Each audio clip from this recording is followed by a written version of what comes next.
All right, so what I was going to say, what I was working up to say, is that I love Wikipedia. It's maybe the most beautiful thing that humanity has ever built.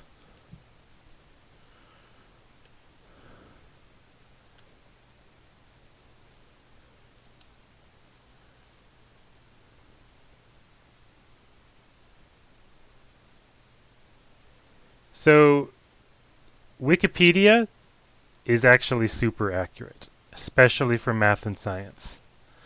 Um, it is the best resource for starting your knowledge search. Um, and here's why. There is only one type of person that is going to bother to edit the page on trigonometric identities. That's only a thing that turbo nerds do. And the thing that turbo nerds love more than anything else is correcting other nerds.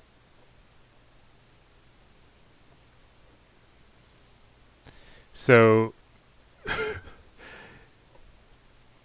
this culture of nerd sniping ensures that we have the most accurate and pedantically accurate information possible on Wikipedia.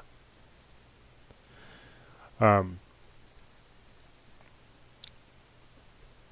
if some of you are thinking, that sounds like he's speaking from personal experience, you're right. I have math pages on my watch list, and if anyone tries to edit them, I get an email.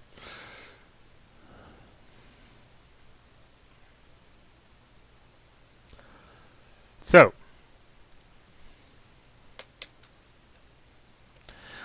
that's right. I'm a nerd sniper myself. So, all that said, we're going to move down to the Pythagorean identities. Right? Our basic identity is sine squared plus cosine squared is 1. But if we divide the entire expression by cosine squared, then we get sine squared over cosine squared, which is tangent squared, plus cosine squared over cosine squared, it's 1, equals 1 over cosine squared, which is secant squared. So these two auxiliary Pythagorean identities come from the main identity of sine squared plus cosine squared.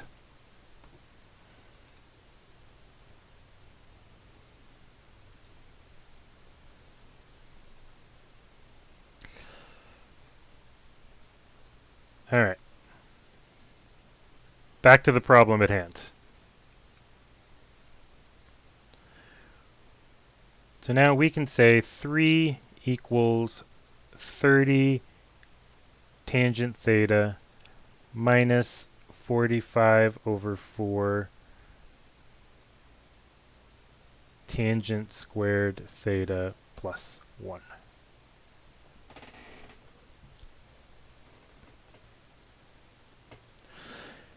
And I'm running out of room.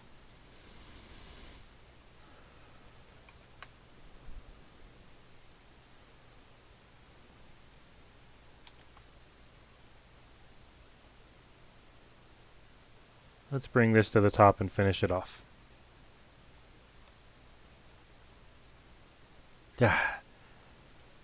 Just when you thought you were done, it pulls you back in.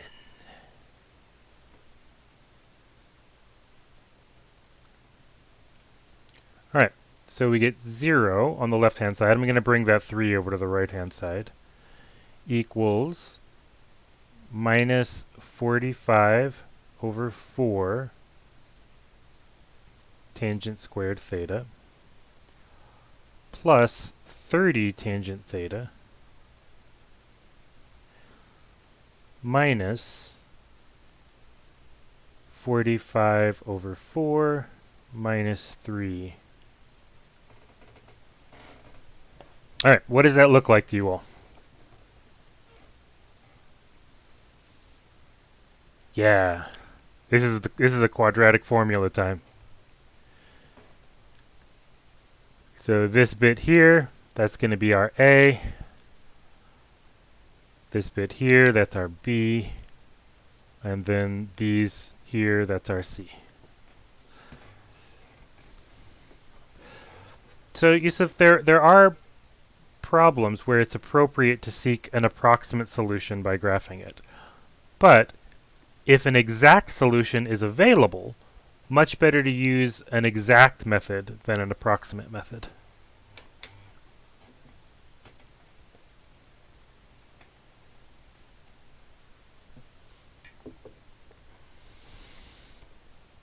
Yeah, graphing on a graphing calculator is still an approximate method.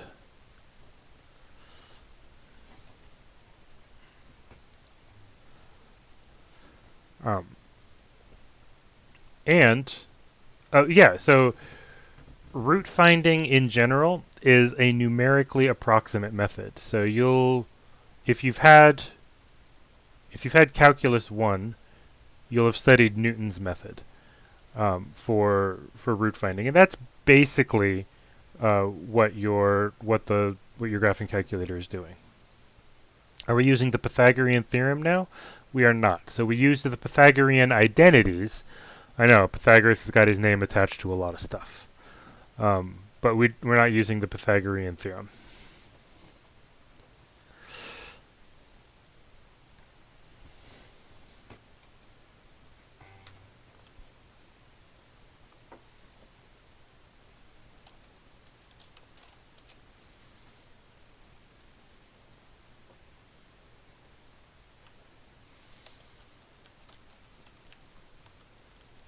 All right.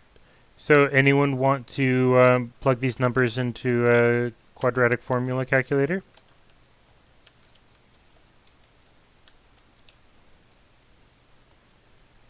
Oh, I messed up on these.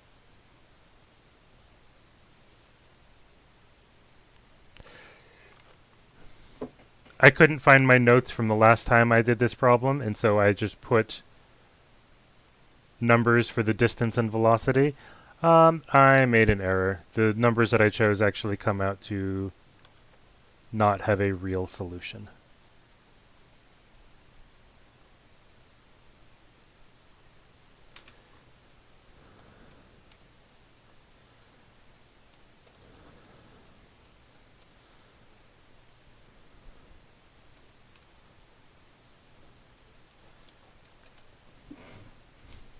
Yep, that's what I get for coming up with numbers on the fly. So shame on me. Let's pretend that I didn't biff the numbers, though.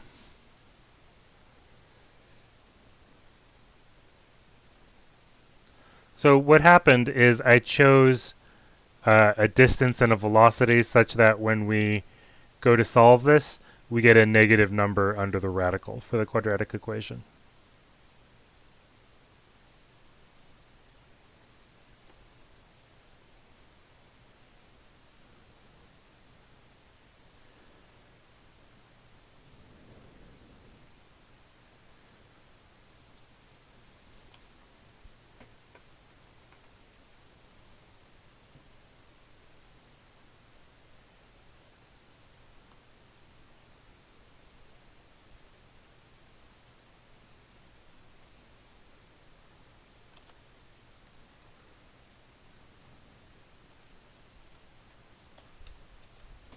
Master, I don't know if this is too big of an ask, but is there any way that you could like write out like everything filled in? Because I'm not sure if I'm supposed to be.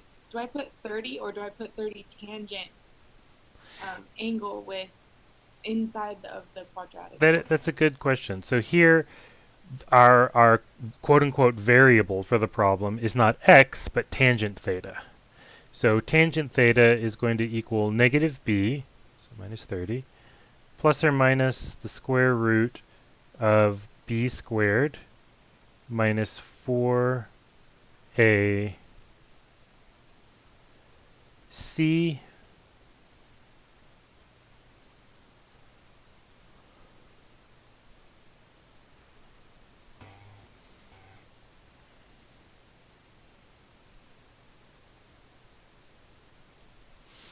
45 over 4 is about 11. So we have, and we've got 3 negative signs here. So this second term is going to be negative. So we'll have 4 times 11 times 14.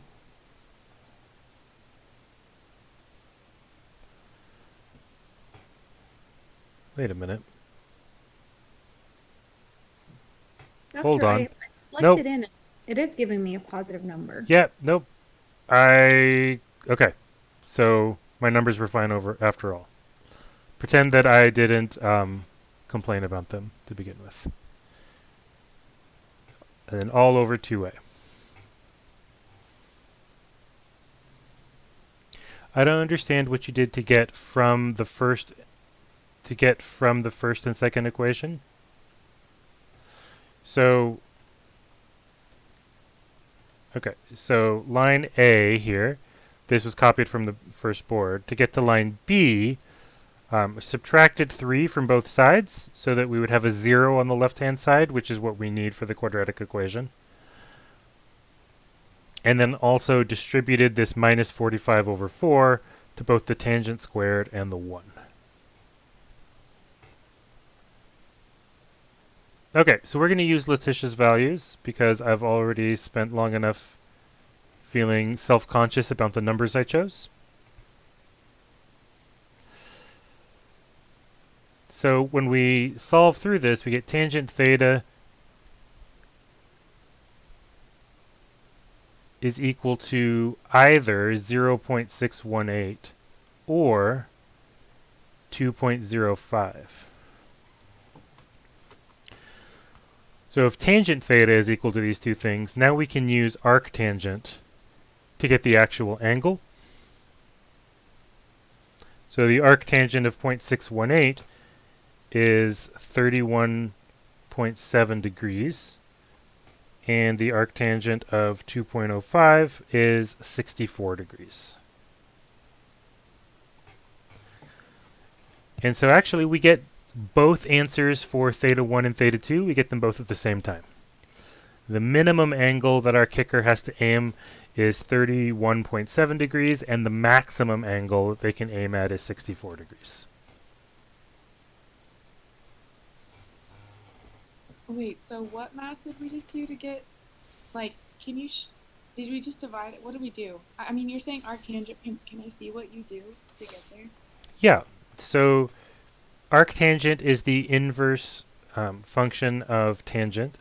So if we have tangent theta equals x, right, then the inverse of that is tangent, and there's two ways of writing it. I usually like to write it as arctan. So arctan of x is theta, but on your calculator it's probably written as inverse tangent, like that.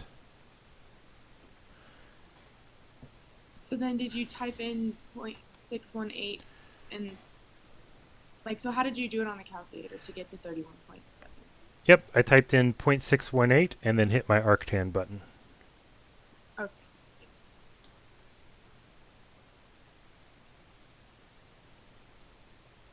When do you use radians and when do you use degrees in the calculator? So you will never be wrong to use radians. Really, radians are the more mathematically rigorous unit. And later in the semester, we're going to have to use radians for some of the stuff we do. But culturally, we're kind of used to thinking about degrees. So, I mean, degrees are fine most of the time, right? But you're right. I really should be in the habit of writing these things in radians.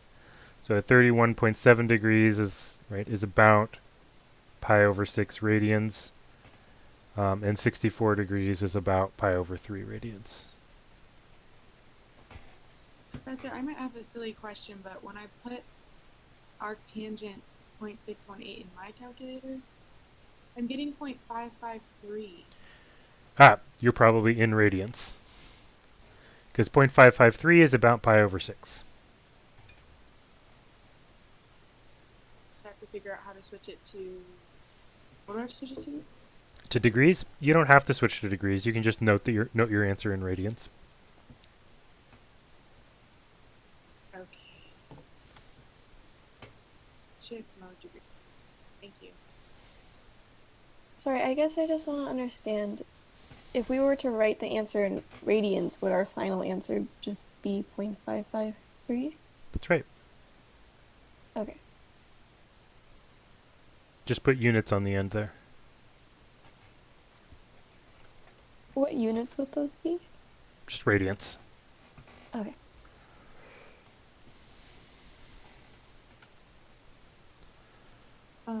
What's the formula to do it to get it to degrees again? So if you want to convert it by hand, you note Yeah. that there's 360 degrees in a circle, but there's also 2 pi radians in a circle.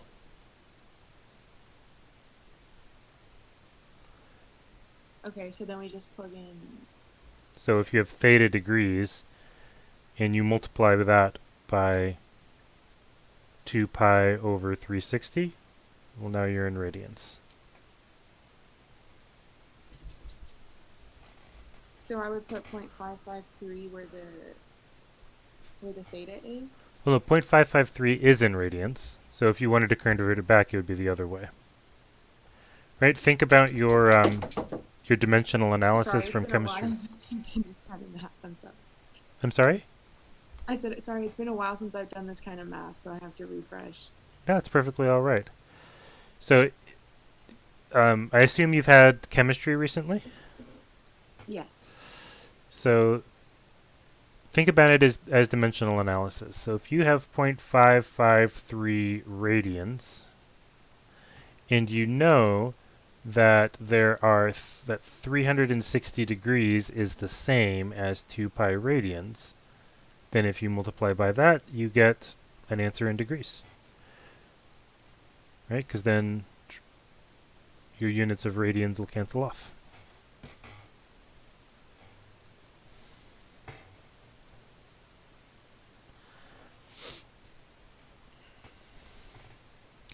All right. So much as I love this place kicker problem, we do have to talk about Newton's second law today.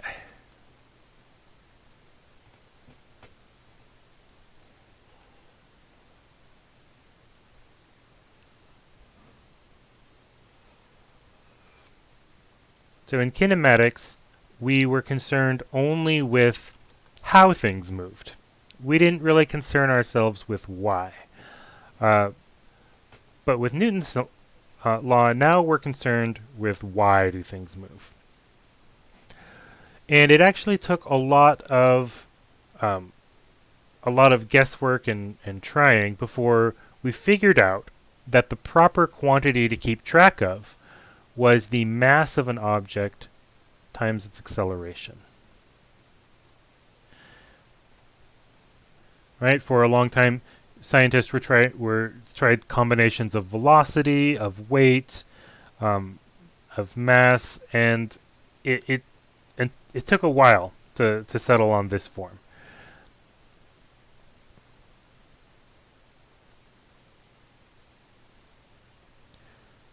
But this is the form that we know and love today. So the idea is, if you and I'm glossing over, by the way, sections 4.1, 4.2 in the chapter or in the textbook. You'll read that on your own, but for time constraints, I can't go into everything, unfortunately.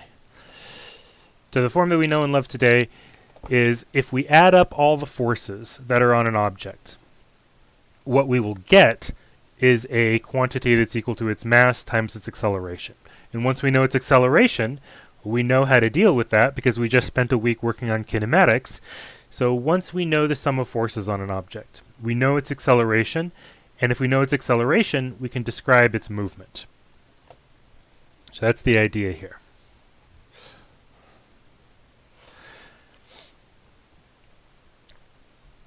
That does raise the question as to what is a force. We know what an acceleration is. We defined that last chapter. An acceleration is the change in velocity over time.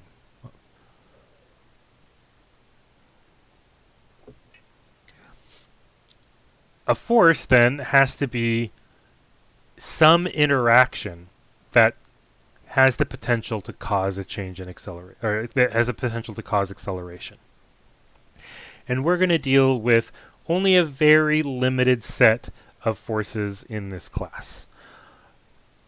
So what we are going to concern ourselves initially, and here I'm going to also bring in the first section of chapter 5. So the forces that we will be concerned with are weight,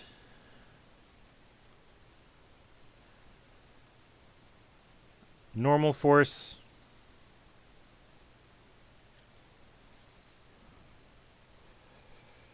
centripetal force,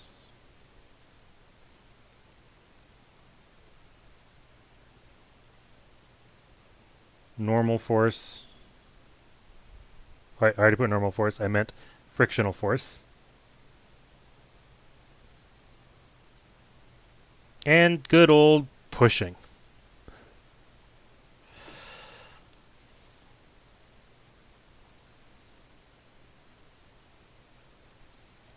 As a subset of pushing, you might consider tension a subset of pushing. So let's talk briefly about these different kinds of forces. We'll talk about the easy ones first, right? Pushing, if you are, physically shoving something around, you are pushing it.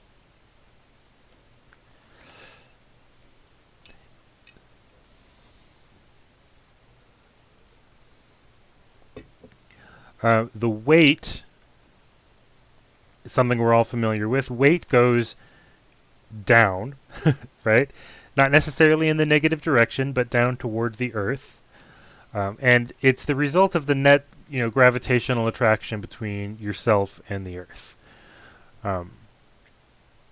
So near the surface of the Earth, we will say that the weight of an object is equal to its mass times g.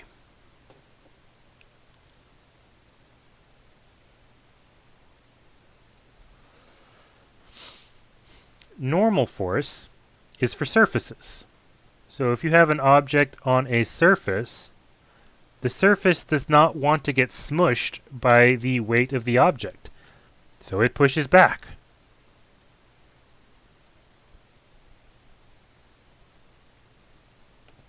I'm going to skip centripetal force for the moment. Go to friction. If an object is moving,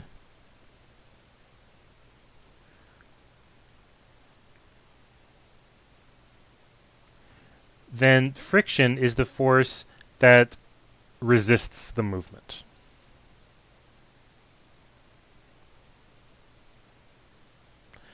We actually call this kinetic friction, the kind of friction that resists movement. Why is there a force that resists movement along a surface?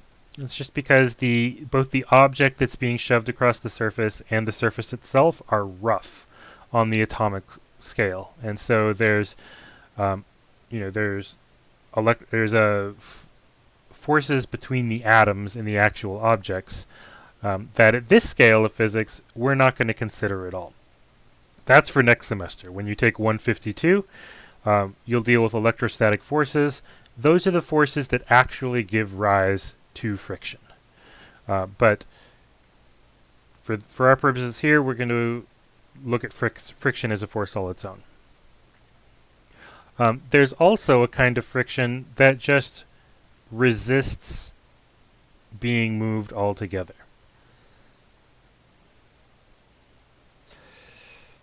So if you are pushing on a box and it's not moving, that must mean friction is opposing your push.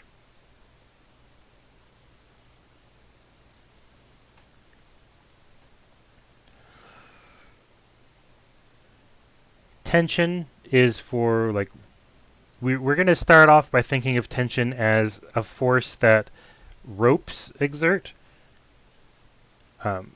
So just like surfaces don't want to get smushed and so they exert a normal force, ropes don't want to be stretched, and so they pull back to resist being stretched.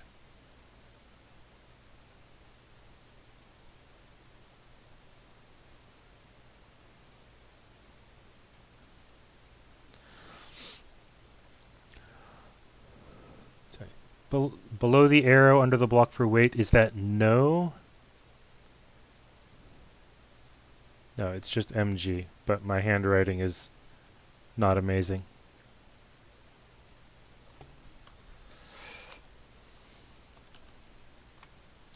Yeah, so tension is the force that ropes exert to avoid being stretched. So surfaces don't like to be squished, ropes don't like to be stretched. So normal force and tension are both, resistance to deformation. And then lastly, centripetal. If you're going in a circle,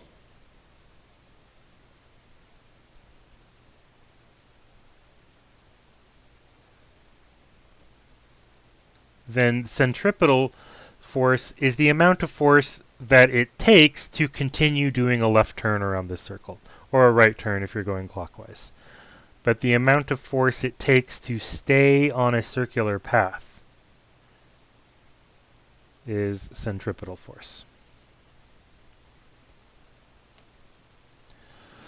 Later, we will add one more force.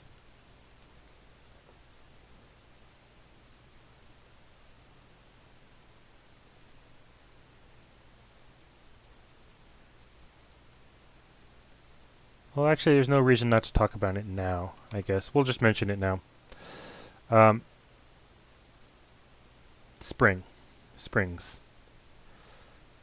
Springs are a special class of rope, basically. If you squish them, they will push back to get unsquished. If you stretch them, they will pull back to avoid being stretched. So if you have a spring that likes to be this length, and you squish it so that it's that length, it's going to be pushing that way. And the amount of force it exerts is going to be proportional to the stretch, or the squish. Technically, we call that, we refer to that as displacement, but I feel that squish and stretch are very evocative. We also toss a constant on there, a K, just because not all springs are the same stiffness. So that allows for some springs being beefier than others. Okay, so these are all the kinds of force that we're going to deal with for the rest of the semester. Yusuf, how does that differ from tension? It really doesn't.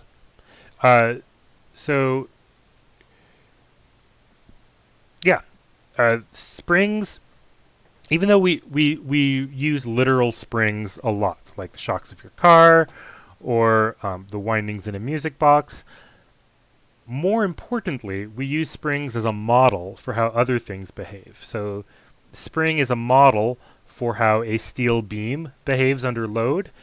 It's a model for how the femur in your legs behave when you jump. It's a model for the forces between atoms when they are displaced from their preferred distance from each other. So springs are a model we use for a lot of things. And tension is really just a special case of springs. For that matter, so is normal force.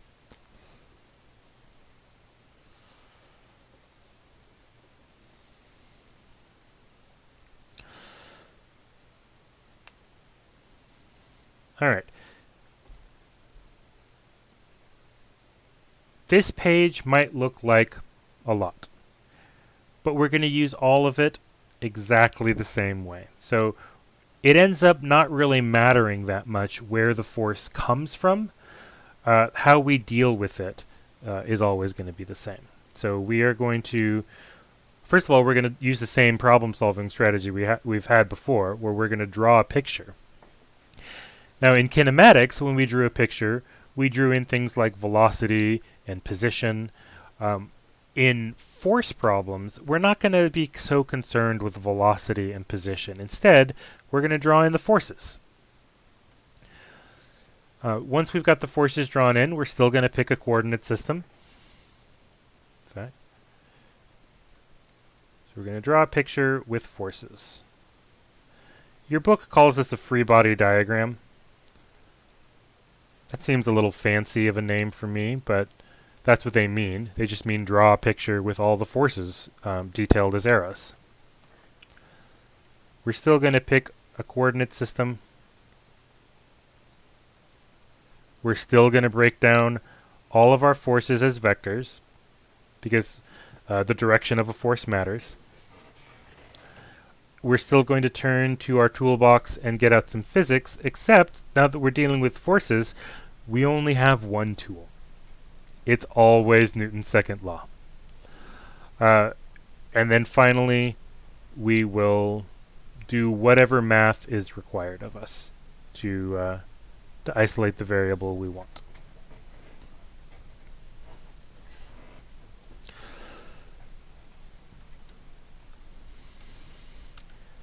All right, so it is a few minutes to 10. It's 9:53 by my clock. I'd like to take a small break here. Let everyone stretch their legs. So 9:53 right now. Let's be back here at 10, and we will spend the rest of the class period doing force problems together.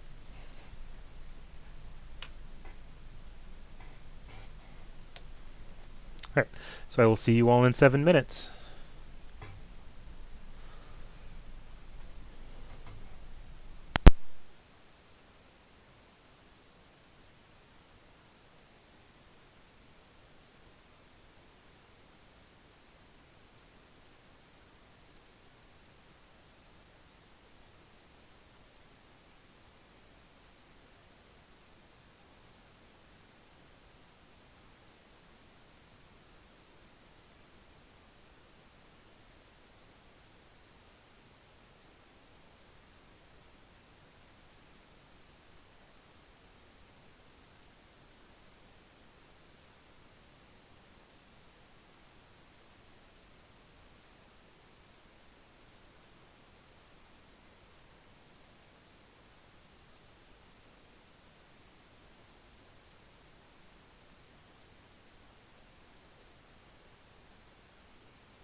Welcome back, friends.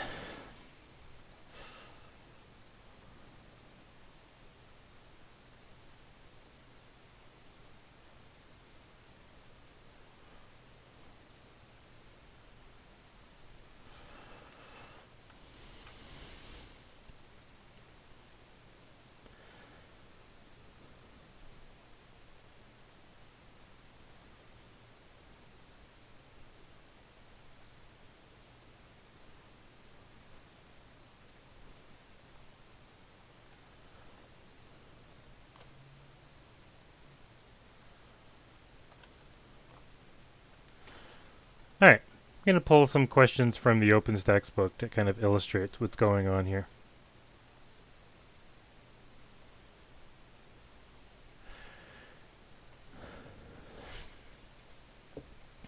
So the apparent weight of astronauts in orbit is 0. They appear to be in free fall. So instead, we need some other way of measuring their mass. So one way is to just have them shove something and measure the acceleration of the thing they shoved. And then measure their own acceleration as well. So here we're saying, let's say that we know that an external force of 50 newtons is exerted. And then we measure the astronaut's acceleration. What must their mass be? Well, let's start with the picture.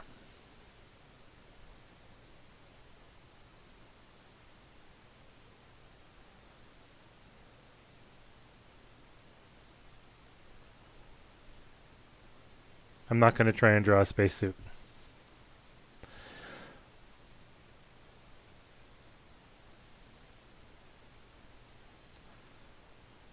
A force of 50 newtons is exerted on the astronaut.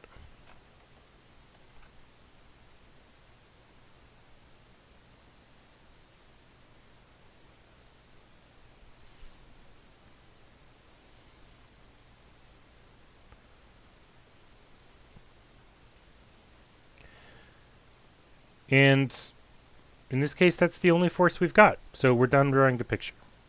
Right? And because we've only got one force, it's really just a one-dimensional problem. So we'll go ahead and define to the right to be the positive x direction. And again, since it's a one-dimensional problem, there's not really any vectors to break down.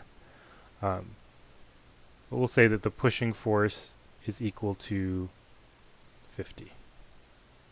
Right? Positive because it's going to the right. Now we pull out Newton's second law. And we apply Newton's second law rather literally.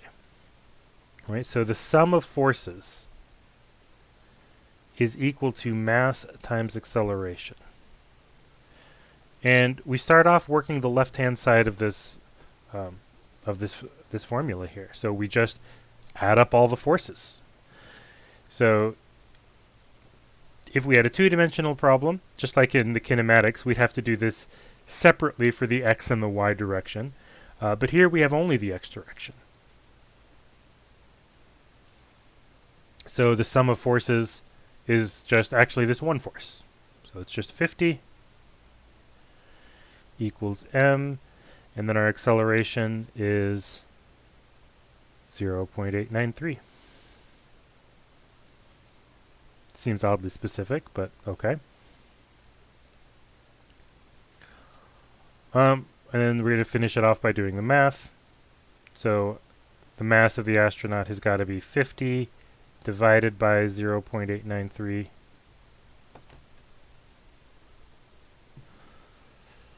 Thank you, Yusuf. It's 55.99 kilograms.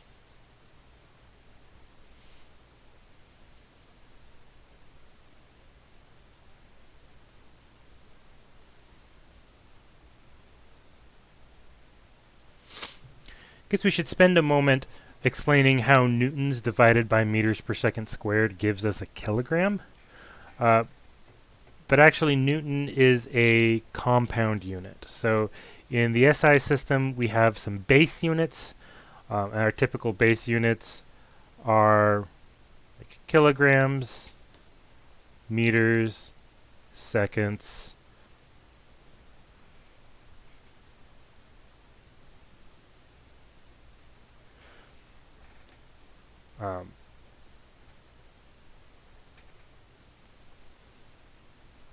In fact, the SI system is sometimes referred to as the MKS system because we use meters, kilograms, and seconds to define all our other units. And if we look at the form of Newton's second law here, it's a mass times an acceleration, and so that's exactly what the units of a Newton is.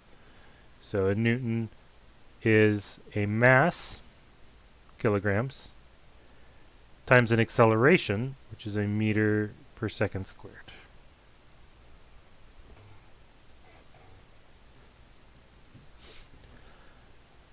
All right. So that's part A. Part B, by exerting a force on the astronaut, the vehicle in which they orbit experiences an equal and opposite force. Discuss how this would affect the measurement of the astronaut's acceleration. Okay. So the idea here is that we've actually got, we're not doing this measurement in deep space. We've got some space station or something. And inside the space station is the astronaut.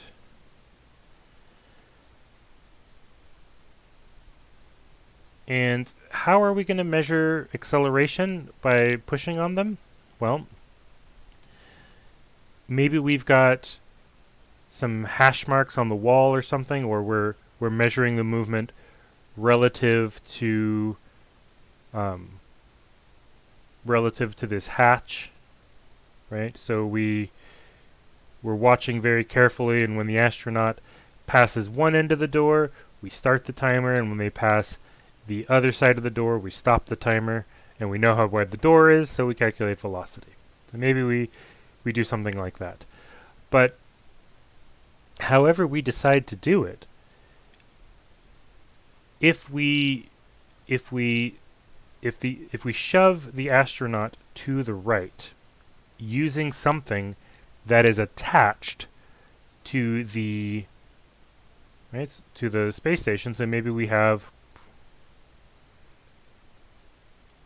got just like a boxing glove on a piston attached to the space station. If the astronaut goes to the right, what does the force on the space station look like?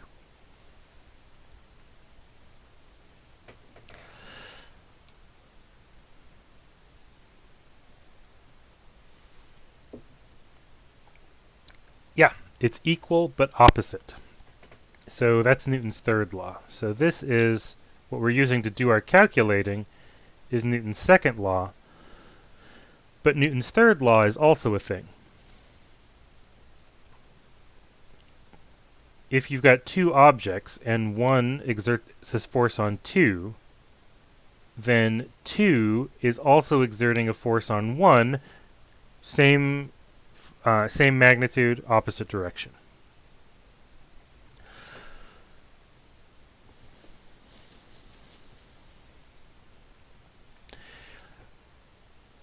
So this sort of consideration is really important when we're actually deciding how to draw our system. So if we've got this space station and astronaut. In part A, we kind of implicitly decided, well, our system is just the astronaut, right? This is the part that we're interested in looking at right here. We're not interested in the behavior of the space station at all. So this 50 newtons that the station pushed on the person with, well, the person also pushed on the station with 50 newtons of force, but to the left. So that means that we've actually given a small acceleration to the space station. And so if we are measuring the velocity or acceleration of the astronaut relative to the space station, we're going to be a little bit incorrect because the space station is moving slowly to the left. Now, granted, a space station is probably thousands of times as massive as an astronaut, and so the error introduced is, you know, is small, but it exists.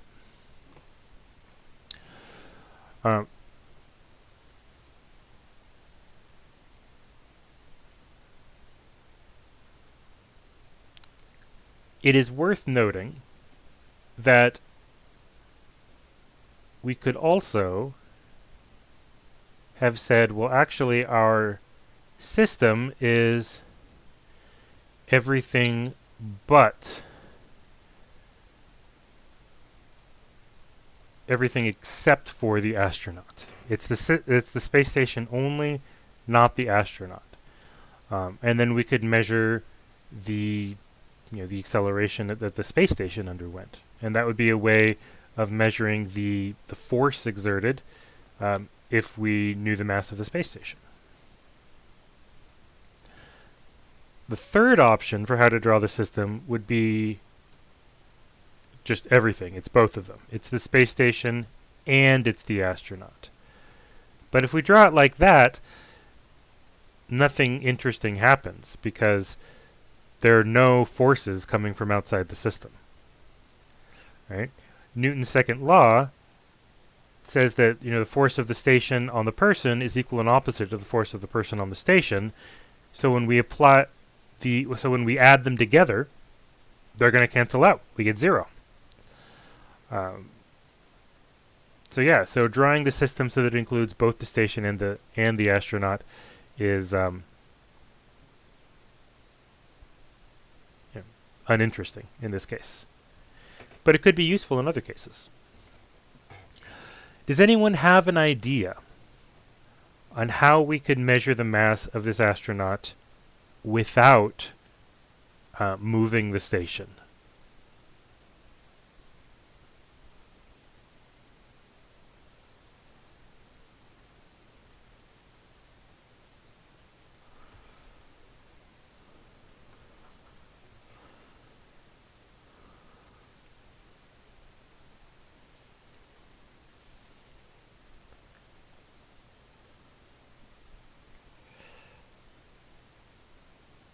Well, so weight and normal force are things that you can use on the surface of the Earth. But in orbit, in a space station, we're in free fall.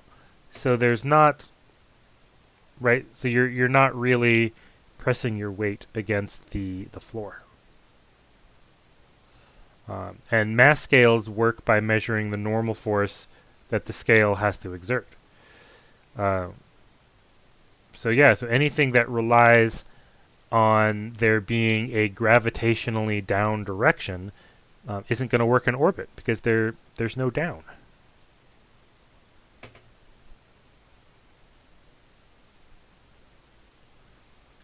I have a quick question. So in my head, I initially thought centrifugal force because of not really any force opposing up or down or side to side. He's kind of just free floating, kind of naturally turning to the left, as well as the space station. So am I thinking the right way, or? So you have an interesting thought. So instead of shoving the astronaut to the right, you could spin them, right? Yeah. And that totally is true. You could spin them, but if you're braced against the space station, you're also going to spin the space station in the other direction. Oh, okay.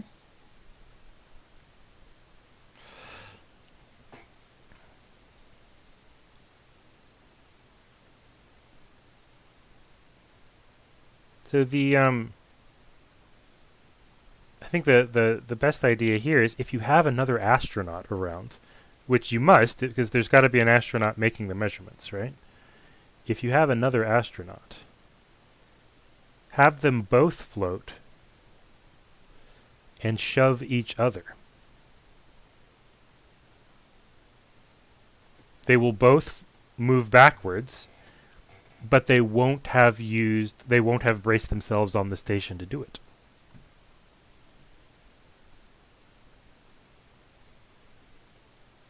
So that would then be push force only. Yes.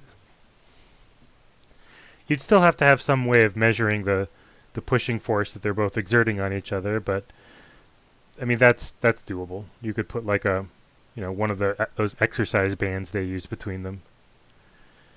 So if you're having Letitia asks, can you repeat that? Yeah. So if you have two astronauts push on each other, Newton's third law still applies. So the force of the left astronaut is still the force of the first astronaut on the second is still equal and opposite to the force of the second astronaut on the first, but now instead of making the station move, we're just making two astronauts move. So each astronaut will fly backwards when they push off each other, but if they're not touching the walls or floor of the station won't move until they run into the wall from flying backwards. But could it be any external object? Sure. For safety reasons, though, in space stations, you don't generally have a lot of free-floating objects. But yeah, if you were doing a spacewalk outside, that could also work. So it would only be centrifugal force, say like if he kicked off the wall and started spinning like crazy. Right. So centrifugal force. Actually, we're going to talk about centripetal force in a little bit. So centrifugal force is well, we'll talk about that when we get to it. But yeah. So if you tied a rope onto the astronaut and had a second astronaut just swing him around in a circle, then yeah, you could you could measure the mass of the astronaut by measuring the velocity with which you could spin them around in a circle. That's for sure. Okay, that makes sense. Yep. Then they release the other astronaut, and well, things break.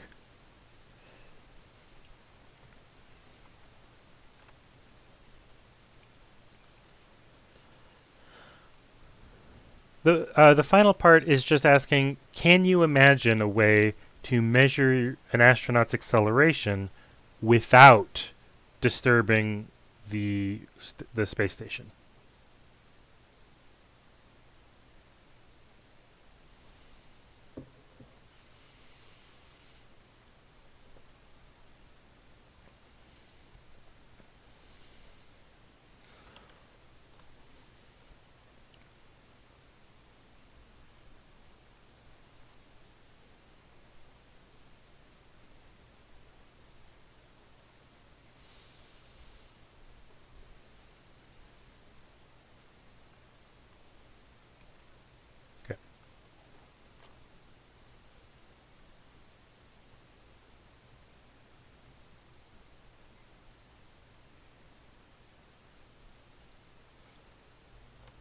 Let's do another problem.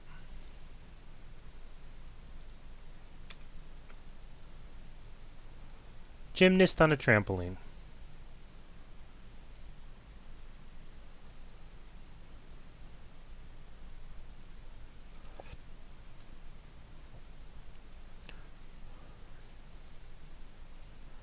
Trampolines are interesting things.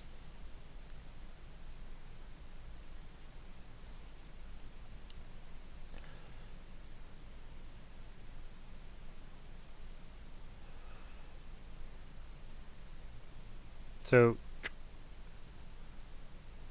there's my best trampoline drawing, and there's my best drawing of a gymnast. Please hold your applause till the end.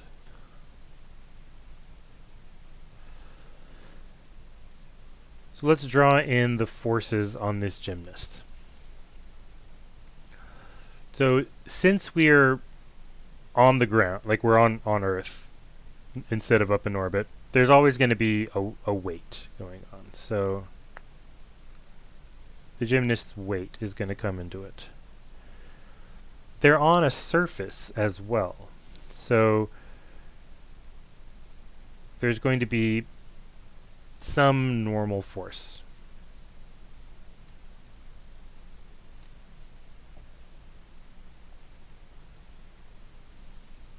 All right, so there's step 1. Draw a picture. It's still just a one-dimensional problem. So I'm going to go ahead and say that up is the positive y direction.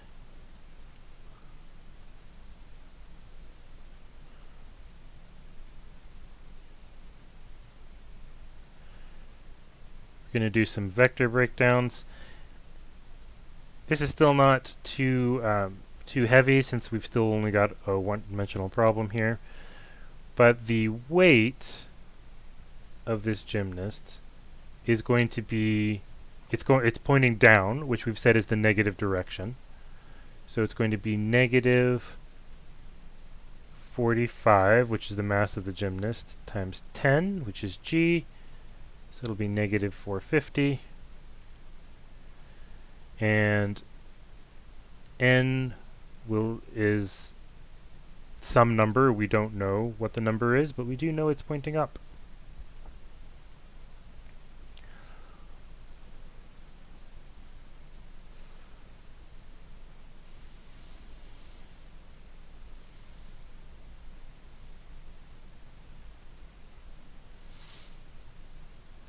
Okay, so when we pull out the physics, for chapters 4 and 5, it's always going to be the same bit of physics.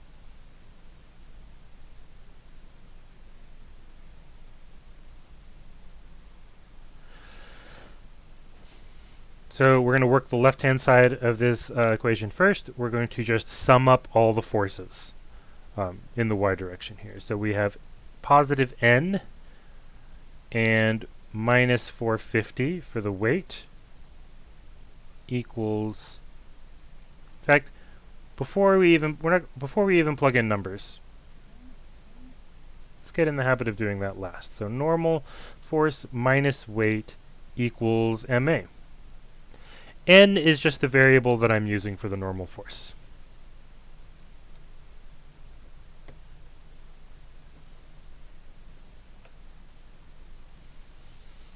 Yeah, it's the force that the trampoline is exerting upward on the gymnast. We don't know how much force that is, so I'm just letting n represent that quantity until we can figure it out.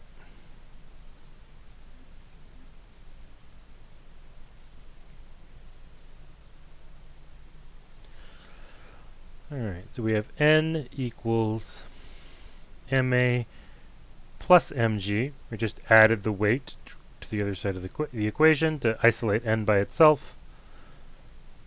Why did I use 10 and not negative 10? So the negative sign I applied just because we defined down as the negative direction. But g by itself is not positive or negative. It's just 10. It's only when you define a direction that the force is working in a positive or negative direction. Right, just like in the kinematics equations we were doing before, g was 10, and it's only our definition of the coordinates with if we defined up as the positive y direction, then g became negative.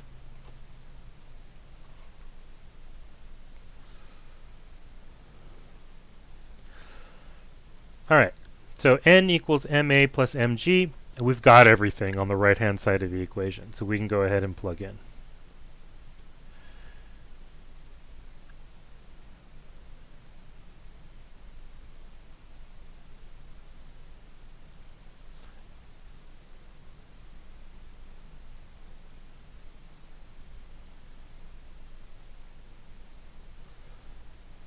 Times 7.5.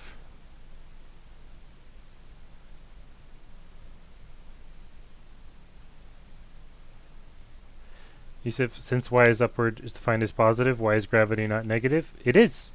I put the negative sign right there.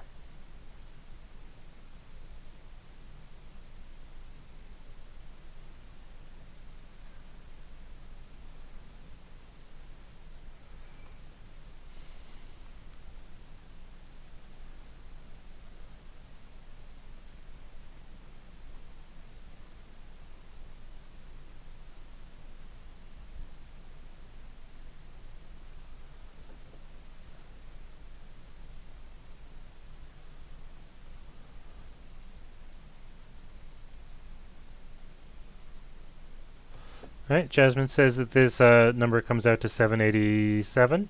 That seems about right.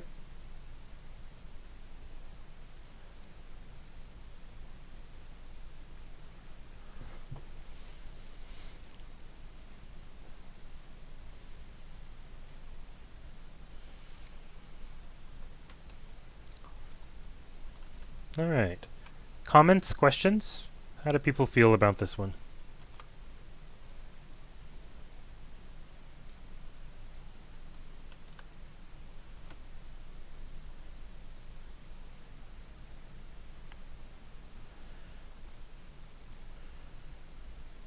Easy, Juliana says. Oh, that sounds like a challenge.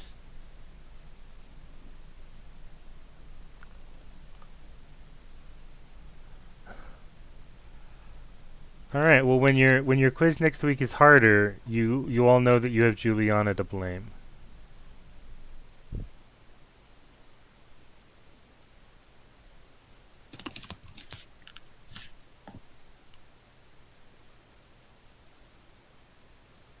Leslie said something.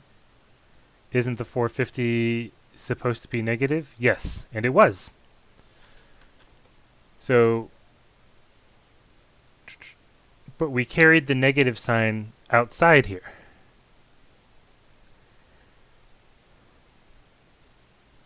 Yep. So, and then to get it onto the other side of the equation, we had to add it. So, that's when the sign flipped.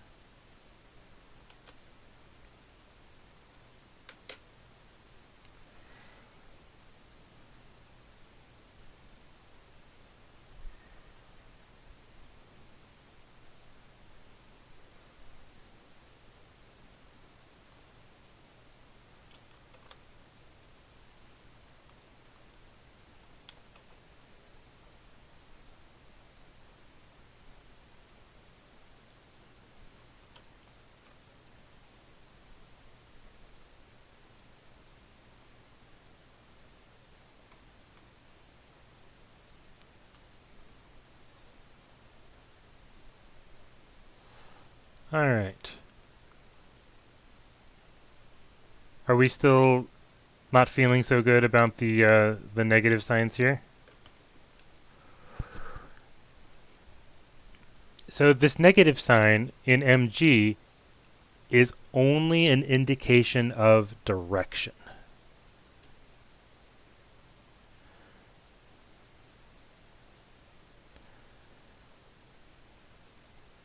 Okay.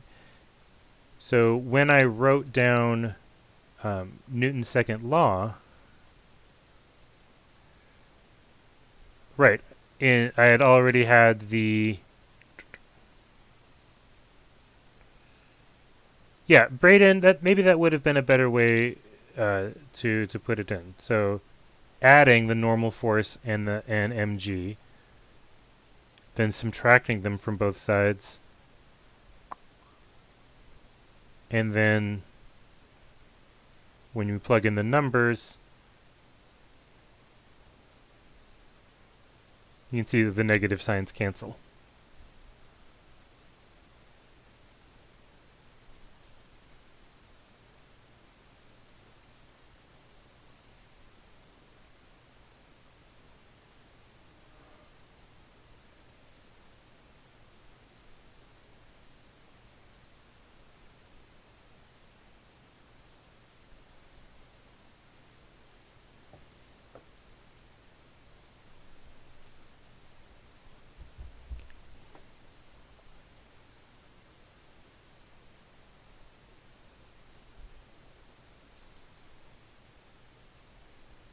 Yeah, I just changed it. Yeah, that's right. So if that makes more sense, then it's perfectly okay to think of it that way.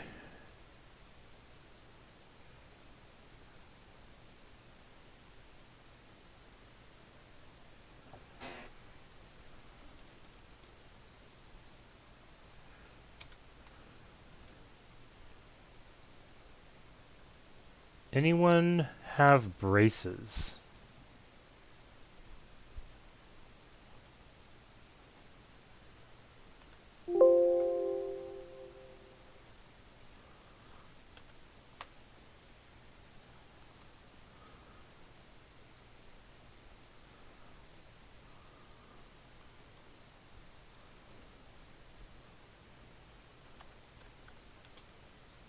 All right.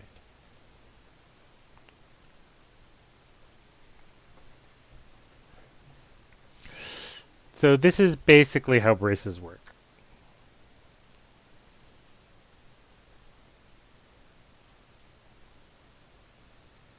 I'm going to make a little note. We're still going to follow our problem-solving strategy here.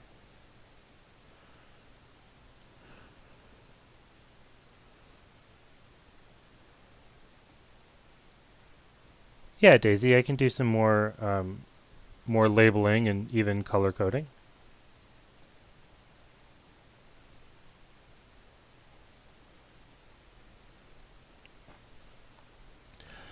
So there's a picture included in this problem, but I don't think it's super helpful for us necessarily. But we can, because teeth are teeth are weird. Teeth weird me out a little bit.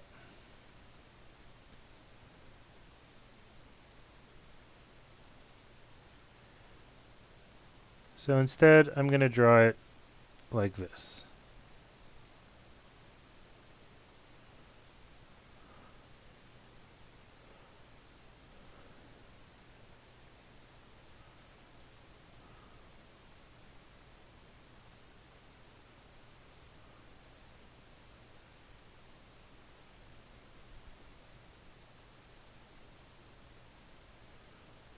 All right. So we have two wires, each of which have 25 newtons of tension in them, and they're angled 15 degrees away from the front tooth. So what is the net force on this tooth? And also, I guess, what direction is the force, the net force on the tooth? That's important to know too. Okay, so that's step one taken care of, the picture. Let's define some coordinates.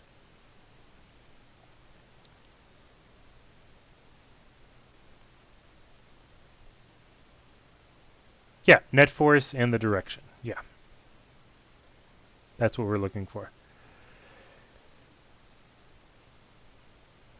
Since both of our vectors here are pointing down, I think it might be convenient to say that down is the positive y direction. And then we'll say that to the right is the positive x direction.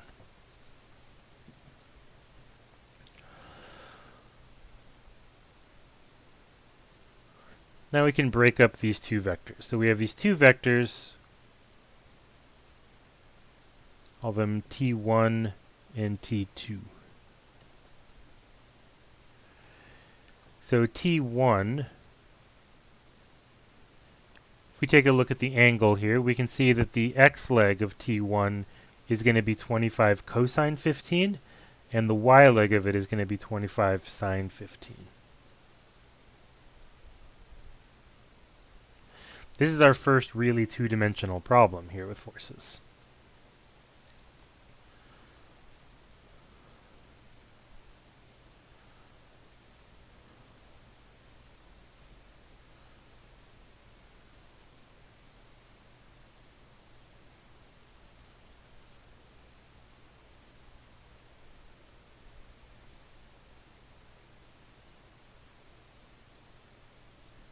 Now T2 is going to have the same like magnitude of the x part and y part, but T2 is to the left and down. So that actually we've defined to the left as the negative x direction. So the x component here is going to be negative 25 cosine 15.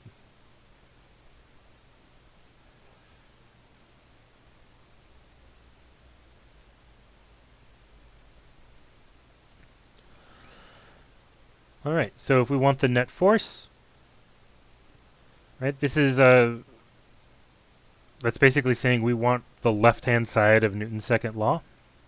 So step 4, we'll break out our physics.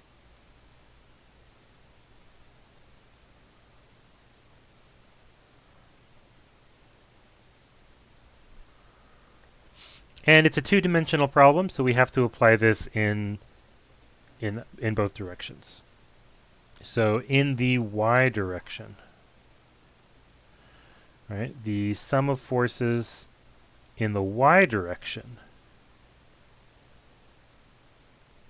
right, we can just add up this column. It's going to be 50, or I won't skip steps. 25 sine 15 plus 25 sine 15. That's going to be 50 sine 15.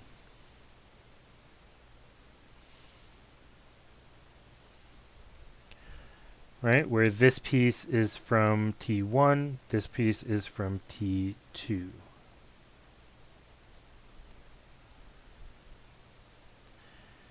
In the x direction, we have the sum of forces in the x direction is equal to 25 cosine 15. We're just taking the sum of the first column here. And so our first term is for T1, and our second term will be for T2.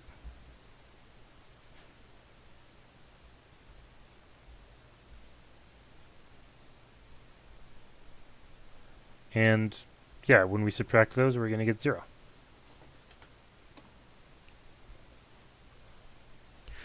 So the way that these braces are set up, they're not going to move the teeth to the left or the right. They're just going to push those front teeth back into the mouth. Questions or comments here? I missed that last part. What was it? The last part? Just that there's no net force applied to the left or right on these teeth. The only force is for the front teeth to be pushed back into the mouth. Thank you. Could a sniper nerd look at this and say that because there's 15 degrees on one side, 15 degrees on the other, and the force is 25 on both sides, that it's going to ration out to 0? Could you look at this problem and just know that because they're equivalent on both sides? Yeah, you could intuit that, but so here's my philosophy is that the way that the methodology that I'm going to set up and the way I'm going to show you to do it is if you have no cleverness or insight available to you. Right? Which I don't. Right. So just curious. I wouldn't intuitively do anything in physics. I would try to work it out, but I just wondered, just as an observation, seeing that they were equal on both sides. Yeah, I mean, if you saw that, you could just write down in your test, forces in the x direction are net 0 by symmetry. Done. That's perfectly okay. But if you don't see it, that's also fine. And the method, still works. Just have a quick one about the sign. So if we were to assign downward as negative, it wouldn't have mattered, right? Nope. You would have just gotten sum of forces in the y direction is minus 50 sine 15. Okay, thank you. Yep.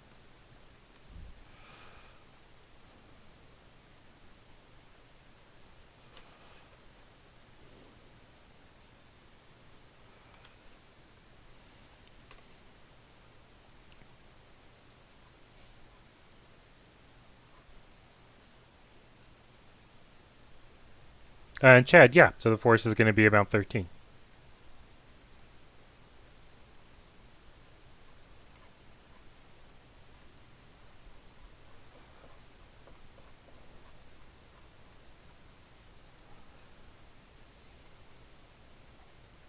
All right, so I think that's enough questions from Chapter 4.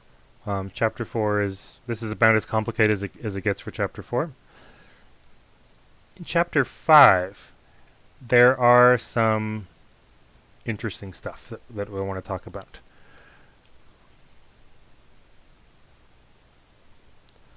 First thing I want to talk about is Um, yeah. Yeah. So chapters 4 and 5 were on the syllabus for today, right? Oh, all right. That's actually really good. Let's do more chapter 4 problems then. We will give chapter 5 its due next week.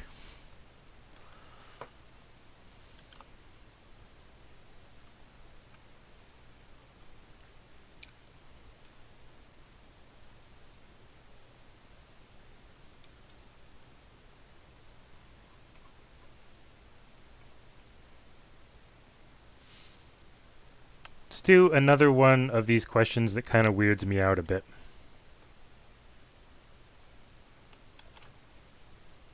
And this is question 22 from the text.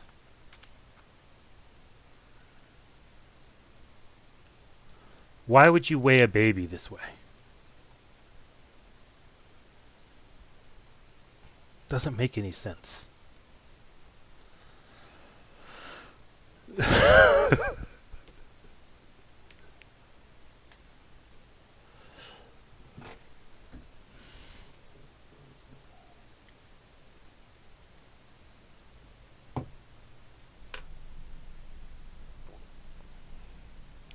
All right.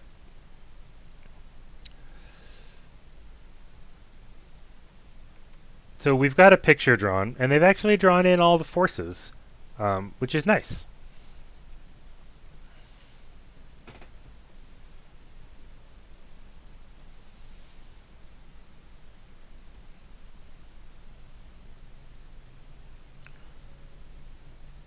X-rays of babies, or they stick them in that clear cylinder, and it.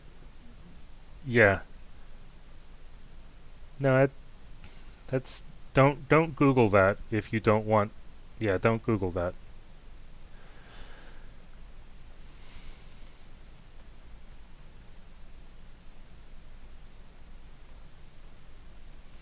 All right, so the picture's taken care of for us. I think the book did an all right job of providing this picture. We do need to decide on coordinates. And here I think it makes perfect sense to just say that up is the positive direction.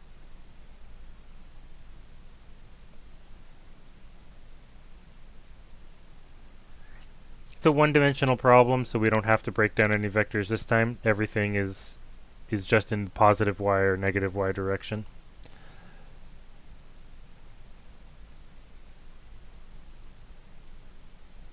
The interesting bit about this problem is not actually that it's super difficult to calculate, but the issue here is, how do we draw our system?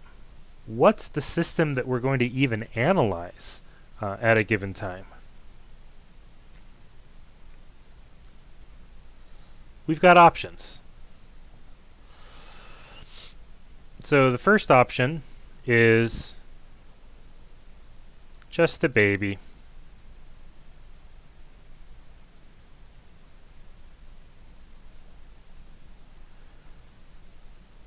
We might also do just the scale. We might also do the baby and scale together.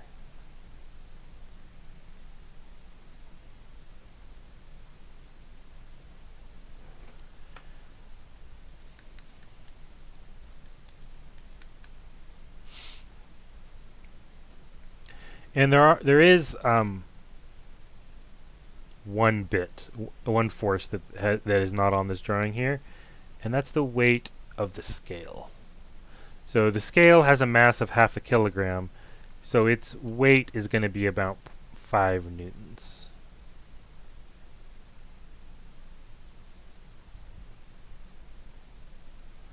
Okay. Let's start with orange scenario.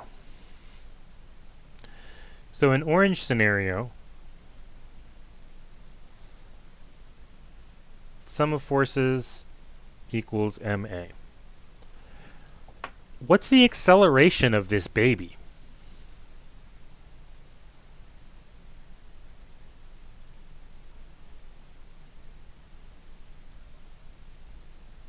It's Yusuf? not accelerating, its velocity is staying the same. Yeah, it's not accelerating. Um, its velocity is starting at 0 and hopefully staying at 0. Um, Or you're dropping it. yeah, I don't want to drop a baby. So if the acceleration's not 0, then we're all having a bad day because we dropped a baby.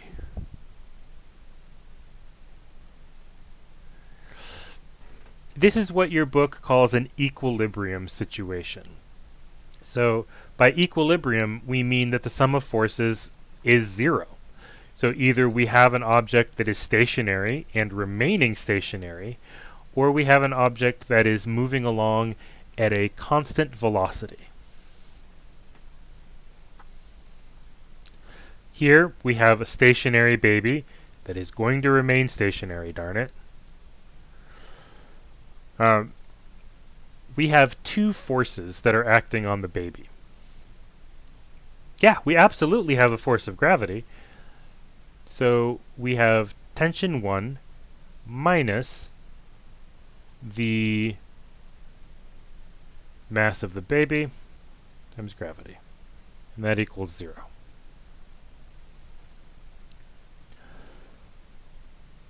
And that lets us know that, well, actually, the amount of tension in that bit of rope has got to be equal to the weight of the baby. We still don't know what the weight of the baby is, and we don't know what the tension in the first chord is. We do know that they are the same, whatever they are.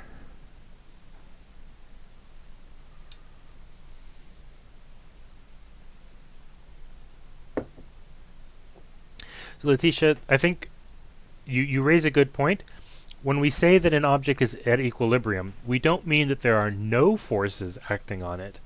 We mean that all the forces that are acting on it cancel out.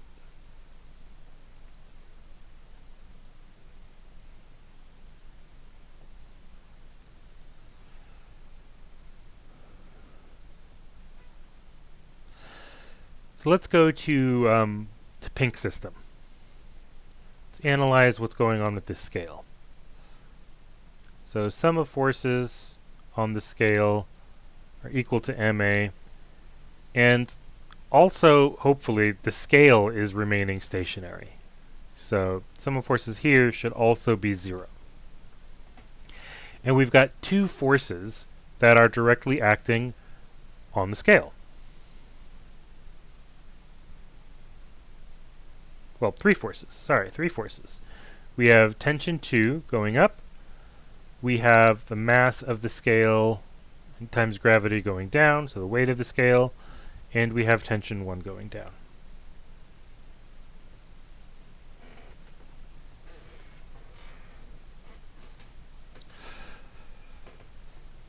So at this point, we have to consider, how do scales even work?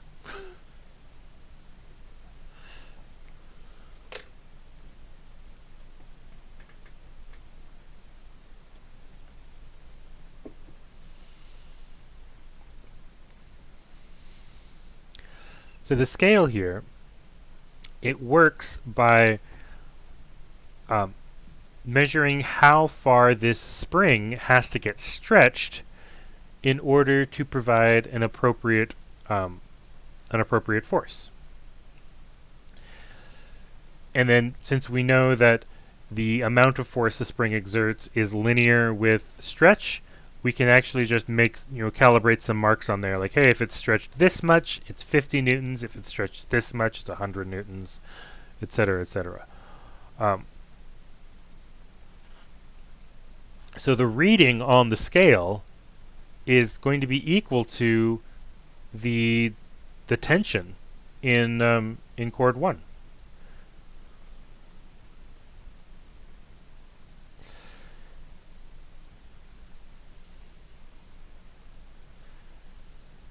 So we have actually T2 minus MSG. Oh, actually, you know what? Let me what is it we're actually looking to get out of here? Well, T2 is the only thing we don't know. So I'm going to move the other two things to the right-hand side of the equation. And then we can plug in what we do know, because now we actually know everything on the right-hand side.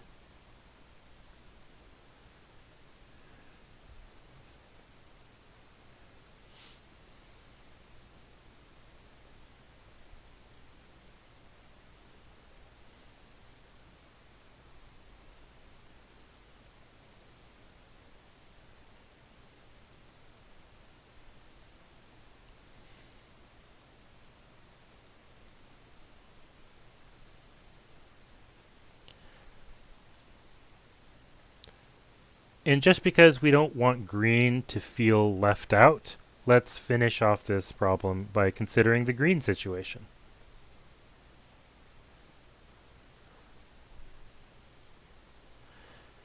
So in the green situation, the sum of forces should still equal 0, right? Because the baby and the scale are not going to be moving. And we have 3 forces acting on this combined baby scale system. Why do we include mass when we add the forces? Because mass times gravity is the weight of the object. And since these things are hanging, they do have a weight that's pulling down.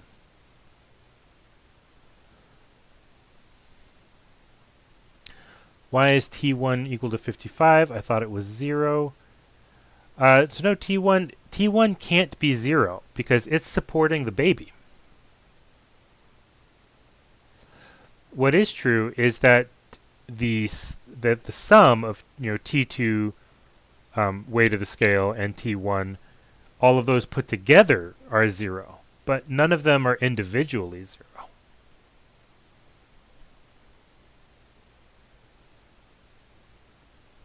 right, cool. So when we consider the combined mass and baby system, we have one force upward, which is T2. We have 2 forces downward, which are the weight of the scale and the weight of the baby.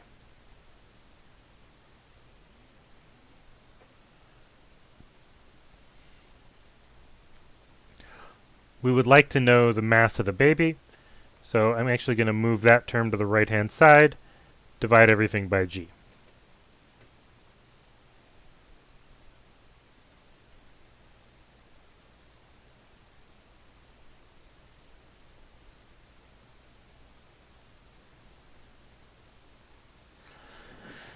And now we know everything on the left-hand side, so we can plug in.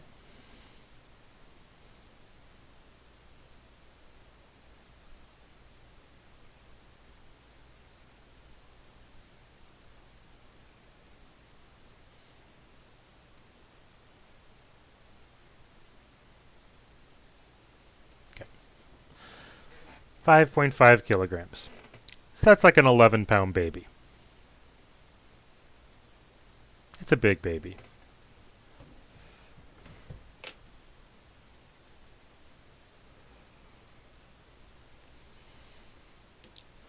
All right, questions or comments?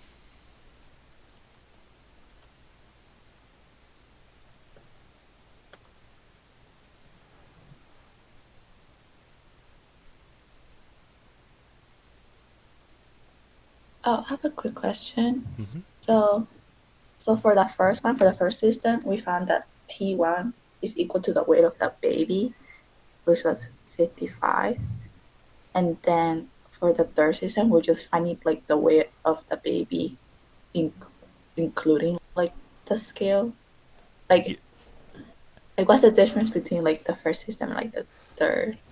So the first system, the orange system, is just the baby. So we're looking at the forces that are acting just on the baby, which is just one tension and its weight.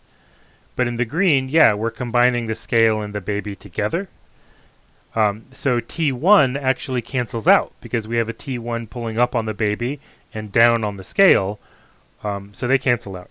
That's what we call an internal force. So forces that are completely inside a system will cancel out because of Newton's third law, but forces that are coming from outside the system, those will affect the sum. Does that make sense? Okay, so we're just finding like the weight of the baby with just the forces that are acting upon the baby, and then on the other one is just we're finding the weight of the baby with like the forces of the baby and the scale. Yes. Okay. And we actually, like, we didn't have to consider all three situations. There were only two unknowns in this problem. Like, the weight of the baby was unknown, and tension 2 was unknown. So two unknowns means that you need two equations to solve for everything.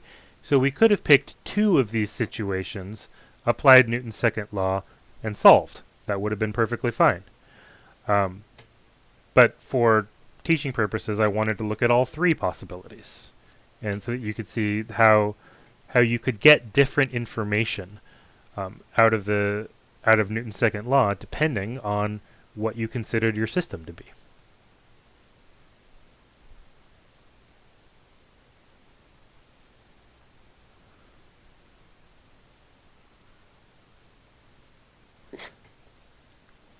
And Yusuf, you're right. The starting process is difficult.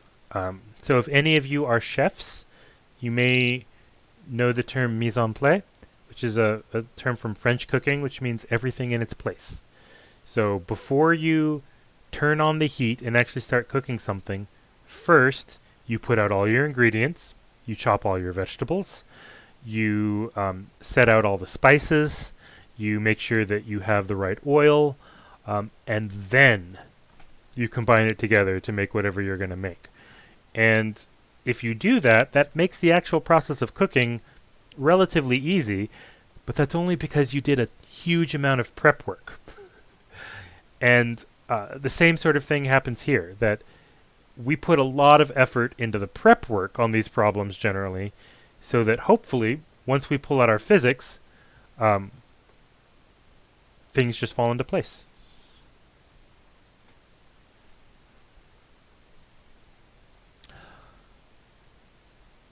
Jillian asks, how did we figure out T1?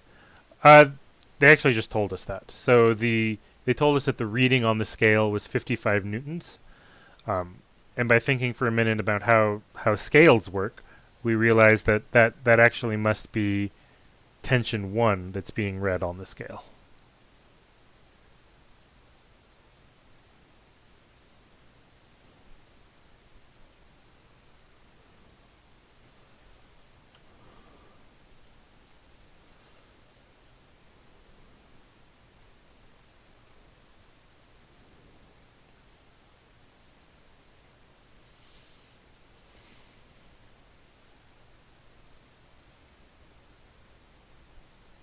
Yusuf, yeah, we could have just realized T1 was 55 and then had been done with the whole thing in the orange situation, but that wouldn't have been nearly as much fun.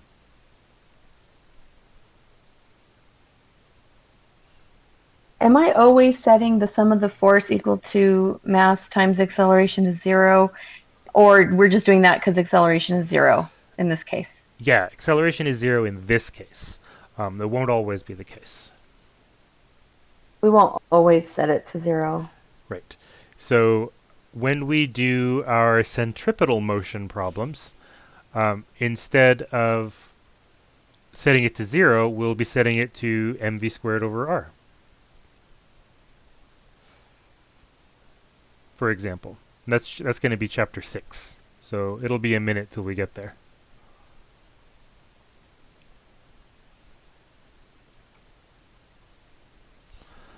Letitia mentions there are two T1s in opposite directions. That is true. And that's why choosing our system is really important. If we choose just the baby as our system, that means we only get the upward facing T1. If we choose just the scale as our system, that's the pink version, then we get only the downward pointing T1, because that's acting at where the rope hits the scale. And if we pick the green version, then we get both the upward pointing and the downward pointing T1, and they cancel.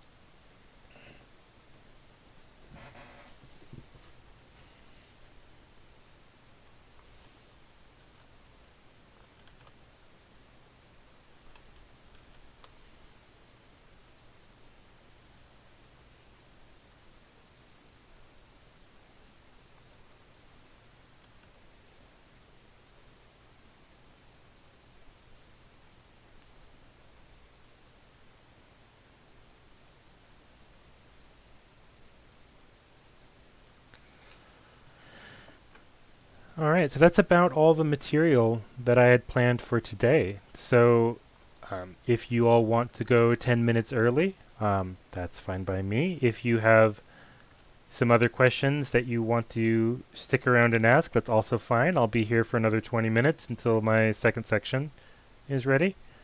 And yeah, have a great weekend, all of you. It's a long weekend, so enjoy it. Hopefully the weather will cooperate. Oh, Yusuf asked a good question. I was wondering the same thing. Oh, I missed it.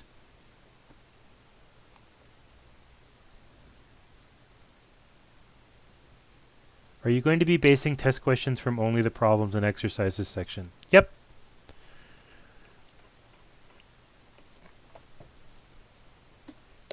Also, the OpenStack's website has only a few problems that are worked out. How is everybody finding the correct answers? Because I want to make sure I'm doing it right. So Chegg and Quora have a lot of answers, and it's also Stack Overflow. So if you Google the text of the problem, you'll probably get 6 websites that that want to give it to you. Okay, Yusuf thanks. linked the YouTube channel in chat. Yep. So there's a couple of YouTube channels that have made doing the OpenStax problems their mark.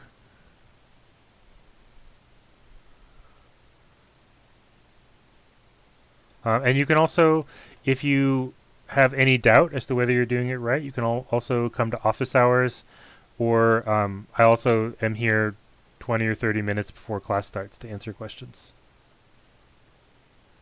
Okay, perfect. I'll probably do that.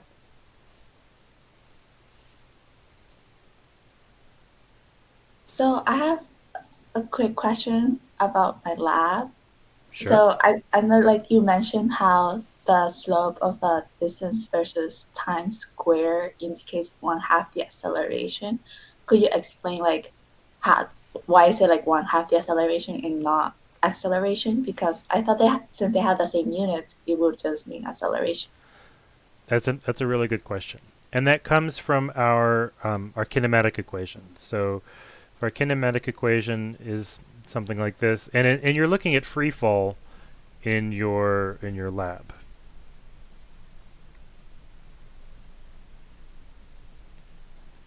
So here's our kinematic equation, and we're considering our initial position to be 0, and our initial velocity is 0, so those cancel out. And so we just get y equals 1/2 at squared. So if you're doing a linear regression here, right? Your linear regression is going to be something like y equals ax plus b, where the x, that's your t squared. And actually, I don't want to use a again. I'll use m. There. So your slope is this 1/2 a, and your b should be pretty close to 0. So it's 1/2 a because of the physical form that we expect the equation to take. Oh, okay, that's very clear now. Thank you. You're welcome. And since you mentioned how like distance versus time graph is actually speed and not velocity, like should I just say that because like the question is like how does the slope of the line tell us about velocity? Should I just say that it doesn't tell us anything about velocity because it's speed?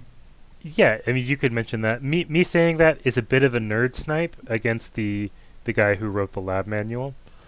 But yeah, that's a perfectly correct answer as far as I'm concerned. Like, it doesn't tell you anything about velocity; it tells you about speed. Okay, thank you. Yeah, you're welcome.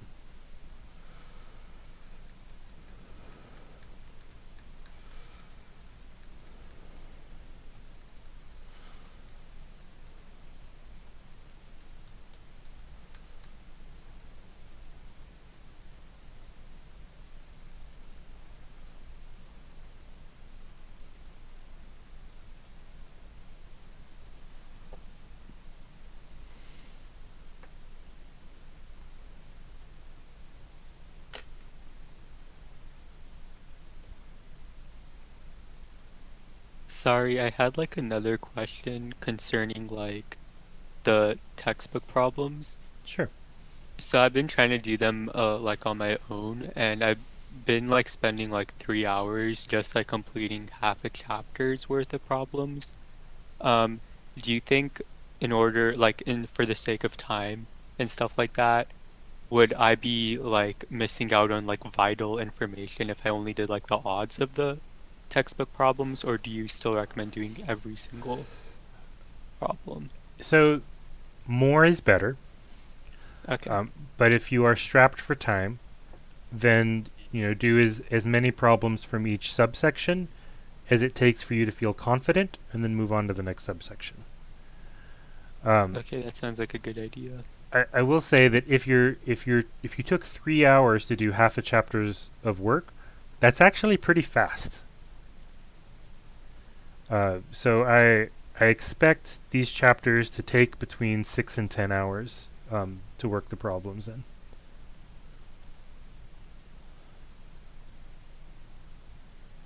Wow, we better get grinding then. So, yeah. So there's a rule of thumb for college classes that for every hour you spend in class, you spend 3 hours doing homework.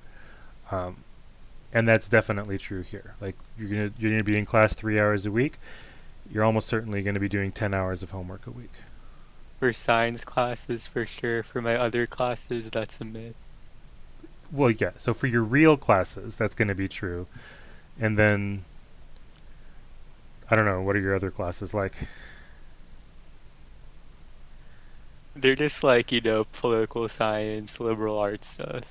Oh. But they're very fun. I love them.